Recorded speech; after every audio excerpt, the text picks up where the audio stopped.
regularly. It's a wildland, see, it's just been in pasture for hundreds of years. So we're still quite high here, but we've come down onto this browny subsoil which is spread across the whole site. What we do have though, is just where John was working and just over here where Andrew was working, we're starting to get larger stones poking up from underneath, as you can see, and each of these are basically from the level immediately below.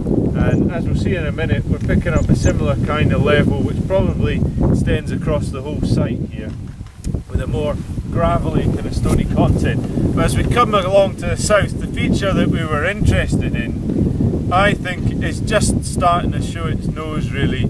So you remember in the geophysics we had this sort of curvilinear low resistance response. So just where peat is the extent of it. So it falls away down there and curves round to the outside of the trench. But this is what it seems to look like inside the trench. So as we expected, quite a subtle feature, and Greg and Bill and I were going over the top of this. We're just trying to make sense of what's going on. And one of the things that Greg managed to point out basically is you see these darker patches here. Well, these aren't part of the upper turf, they're actually going underneath these browner deposits. So what you're starting to get is you see it at the edge of it, you get a kind of layer cake effect.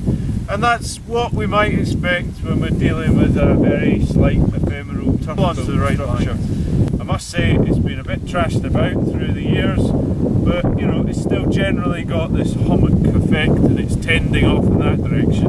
And how we can tell that is when we come into this area, it's totally black. Outline there of a dark patch. That could actually be a preserved cut turf. And then as we come further down the trench, a different story again. So, you know, a 5 metre by 10 metre trench, we've got a whole range of different stories emerging. I'm going to put this down.